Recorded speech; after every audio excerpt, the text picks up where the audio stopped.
Benedicite, soy el Padre Julio desde el Eremitorio Emaús de la Iglesia Antigua Diversidad Cristiana. Hoy vamos a estar abordando la temática de la compunción. Cuando hablamos de compunción, estamos hablando de un sentimiento de dolor, de vergüenza o de arrepentimiento. Y es causado básicamente por dos razones: por el miedo o por el amor. Se contaba que el abad Arsenio, que durante toda su vida, cuando se sentaba para el trabajo manual, tenía un lienzo sobre el pecho a causa de las lágrimas que corrían continuamente por sus ojos.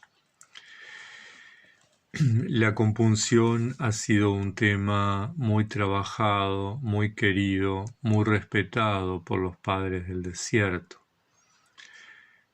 Muchos lo han asociado al don de lágrimas durante la oración, durante la meditación. Es esa actitud realmente de dolor, pero un dolor que no nos sumerge en la angustia y en la desesperación, sino que por el contrario nos genera esperanza y nos genera consuelo.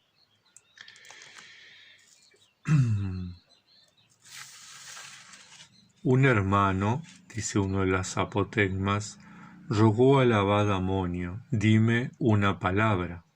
El anciano le dijo: adopta la mentalidad de los malhechores que están en prisión. Preguntan: ¿dónde está el juez? ¿Cuándo vendrá? Y a la espera de su castigo lloran. También el monje debe siempre mirar hacia arriba y culminar a su alma diciendo: ¡ay de mí! ¿Cómo podré estar en pie ante el tribunal de Cristo? ¿Cómo podré darle cuenta de mis actos? Si meditas así continuamente, podrás salvarte. Los padres han insistido mucho en el tema del miedo a la muerte, el miedo al juicio, tal vez con una visión demasiado cruel de Dios, poco misericordiosa, pero es propio de una época y de un contexto. A mí me gusta más pensar que la compunción es producto del amor, y un amor a Dios, un amor que nos hace sentir, experimentar el dolor de la infidelidad. El capítulo 15 de Lucas nos presenta la historia de un padre bueno, un padre que reparte sus bienes, sus dones a sus hijos, y que hay uno de ellos que lo malgasta, que no hace un buen uso de esos dones que el Padre le da, y que, enfrentado a su realidad, enfrentado a su situación de pecado, a su situación de negación, a su situación de infidelidad, se presenta avergonzado, que de alguna manera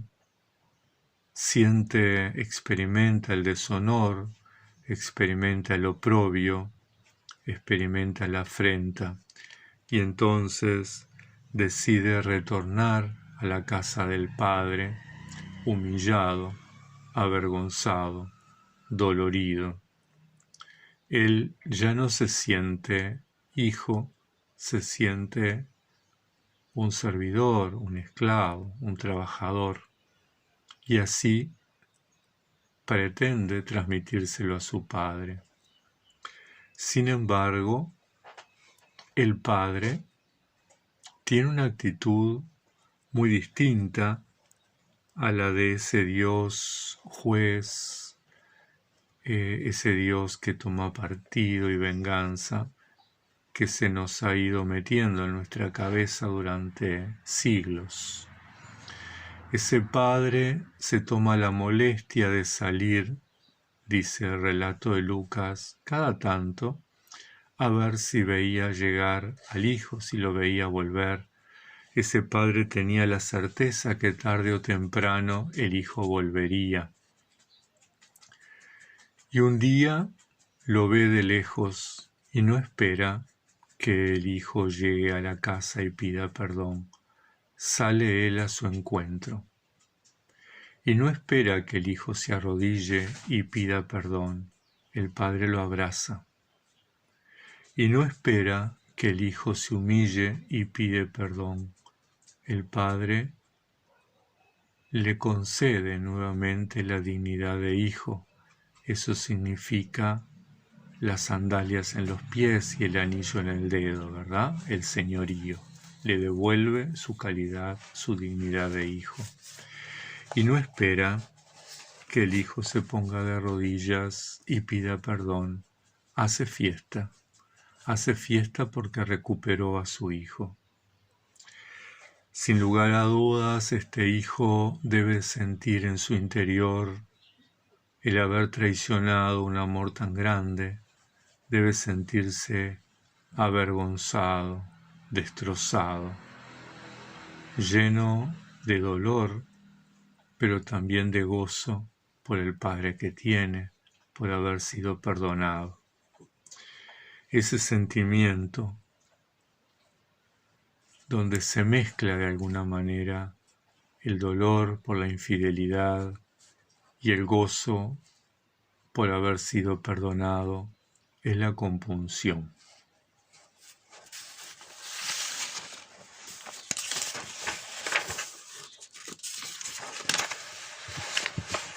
Cuentan que un día el abad Silvano, sentado entre sus hermanos, entró en éxtasis y cayó rostro en tierra.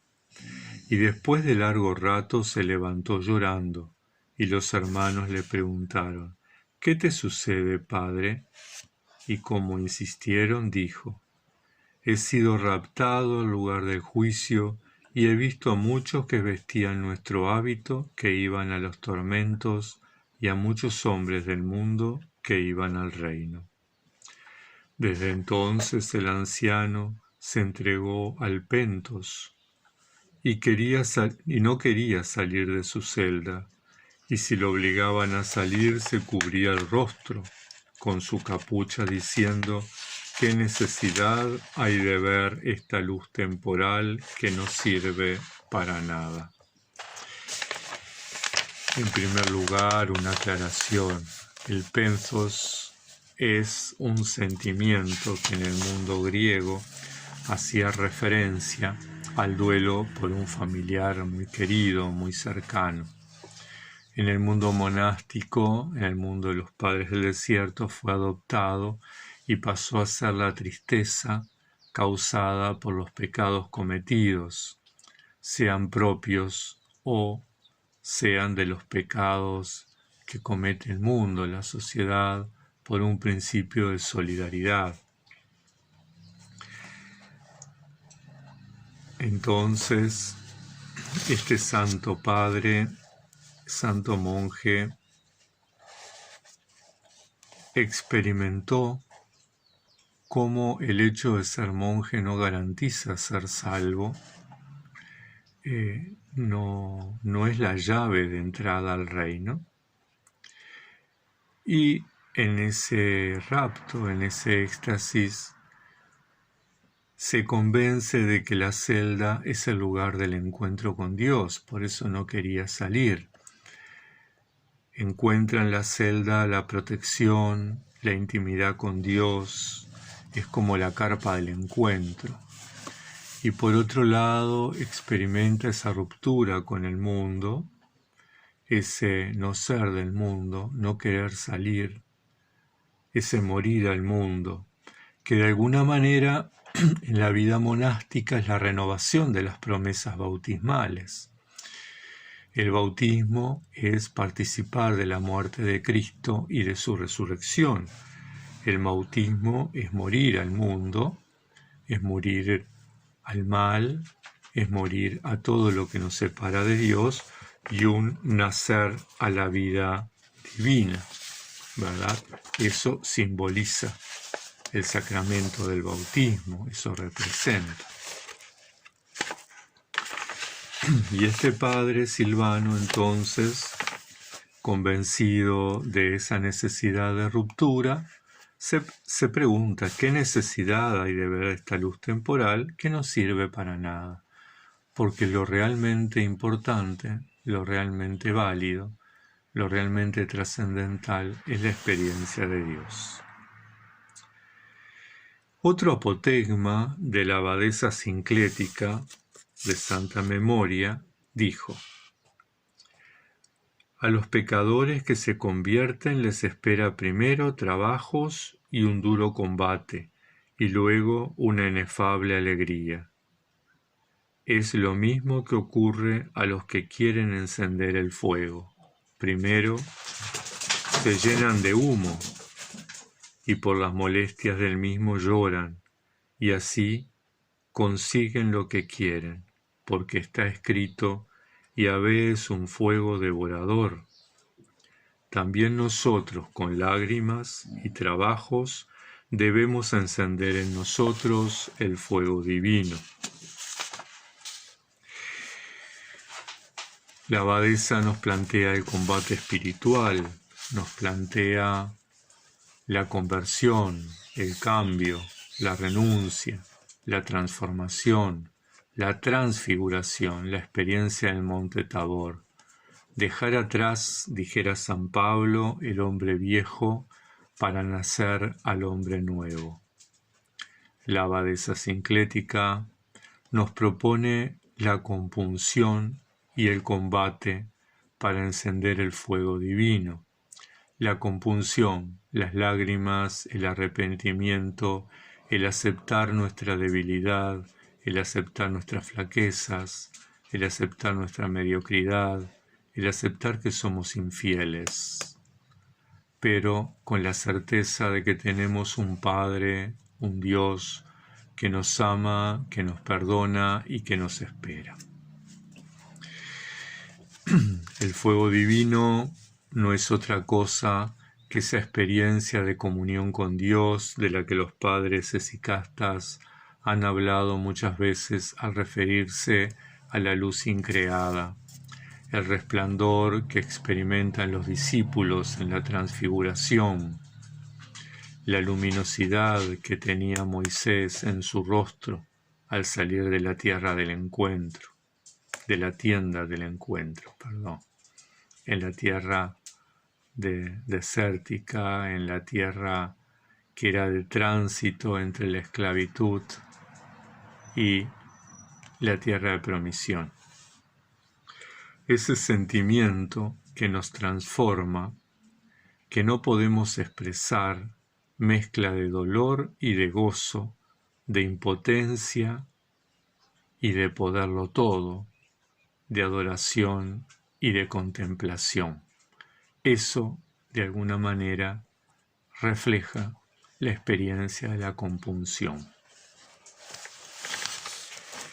El abad Hiperigio dijo: el monje que vela trabaja día y noche con su oración continua. El monje que golpea su corazón hace brotar de él lágrimas y rápidamente alcanza la misericordia de Dios.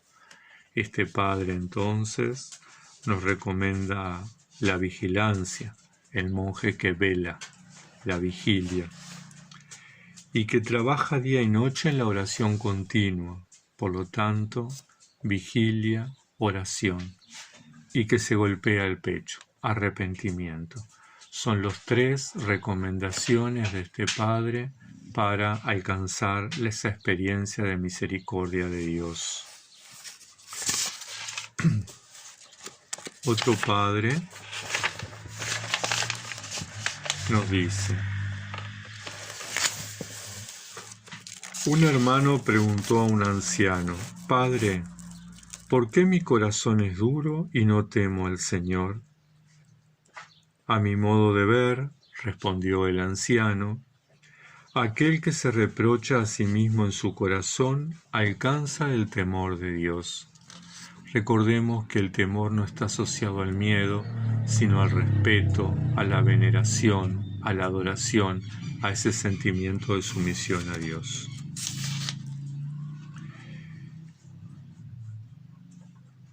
Y le dijo el hermano: ¿qué reproches? El anciano le respondió: en toda ocasión el hombre debe recordar a su alma.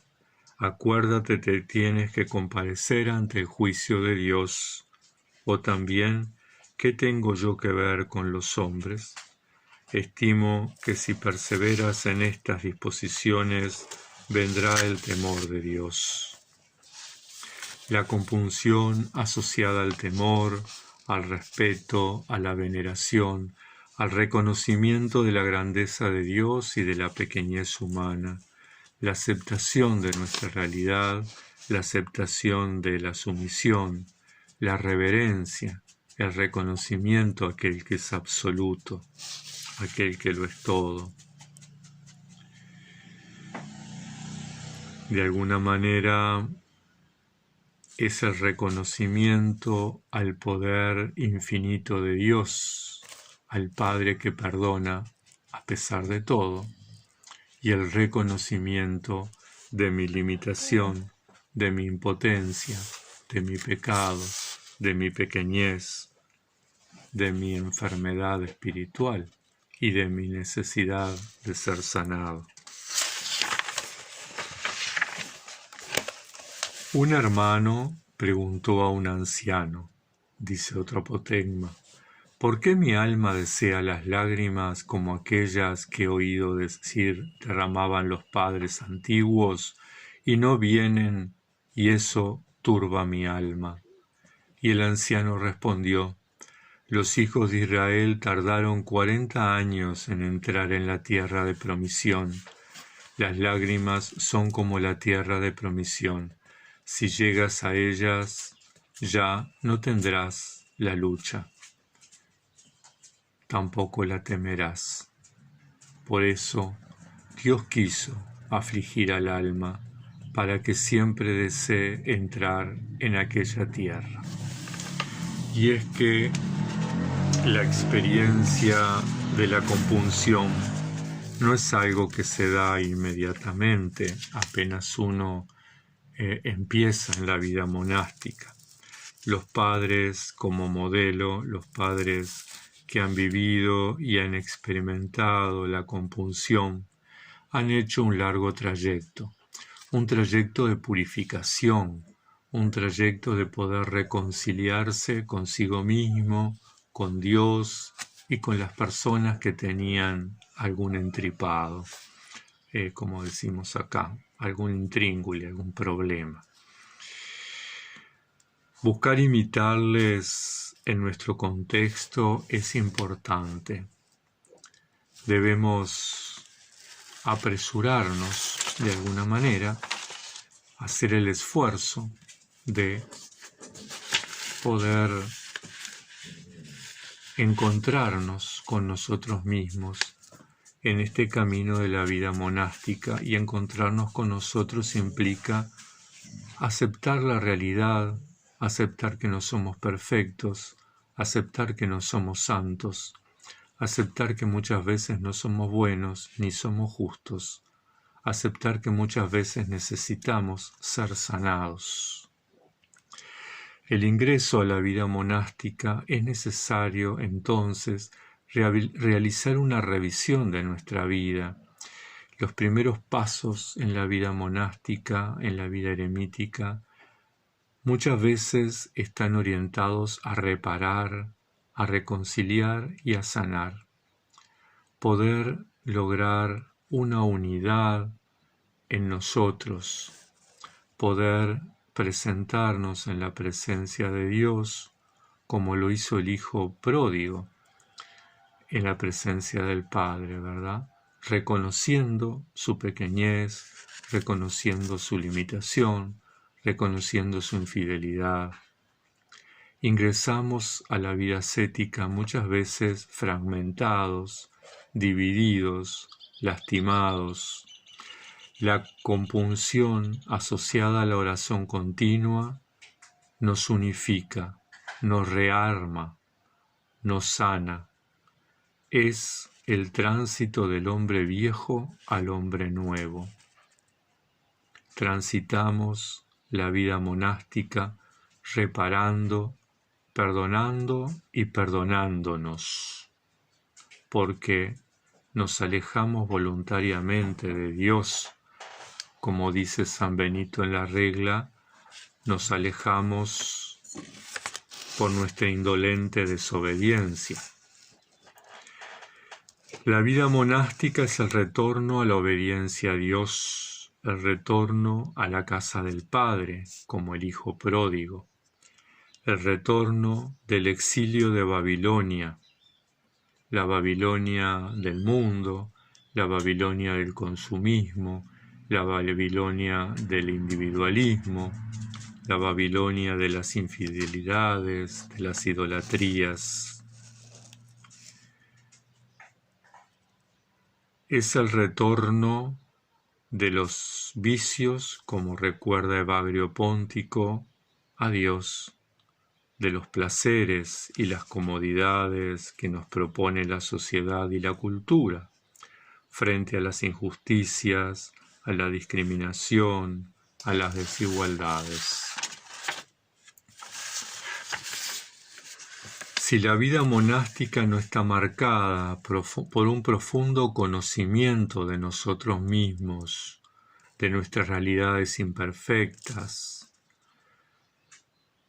de nuestros desafíos y nuestras desobediencias, si no está acompañada por el arrepentimiento de tales conductas y la vergüenza de ser mediocres, tibios, incapaces de responder al amor de Dios, como lo hicieron los primeros cristianos y como lo hicieron nuestros padres en la vida monástica, de poco vale nuestro alejamiento del mundo, de poco vale que usemos hábito, de poco vale nuestras prácticas ascéticas, de poco vale nuestra oración.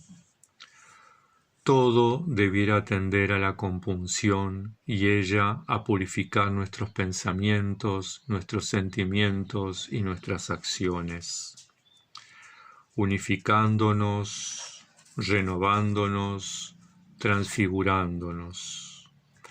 Tener la experiencia de Pedro, aquel Pedro soberbio: Señor, yo te amo, Señor, yo doy la vida por vos, Señor, tú eres el Cristo, el Hijo de Dios.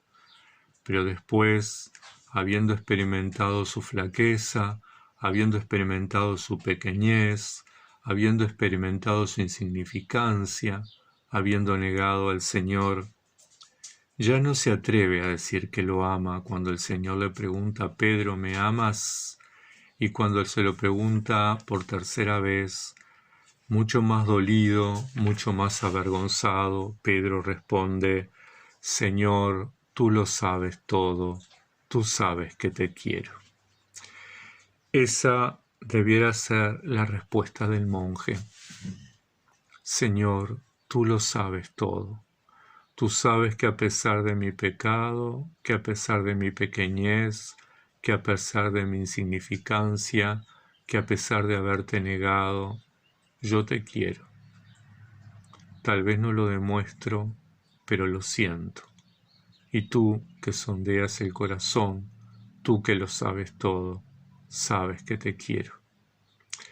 Es la respuesta del Hijo pródigo, por eso volvió a la casa del Padre. La compunción es ese sentimiento de la confesión de Pedro. Tú lo sabes todo, tú sabes que te quiero. Hermanas, hermanos, que la Santísima Madre de Dios interceda por nosotros, que ella nos acompañe al encuentro del Señor y que en ese camino podamos hacer un proceso de arrepentimiento, un proceso de reconciliación, para que cuando estemos frente a Él en la oración, para cuando estemos frente a Él en la contemplación, cuando estemos frente a Él, el día de nuestra muerte, el día del tránsito, podamos decirle como Pedro: Señor, tú lo sabes todo, tú sabes que a pesar de todo lo que he hecho, yo te quiero. Tengan una bendecida semana todas y todos.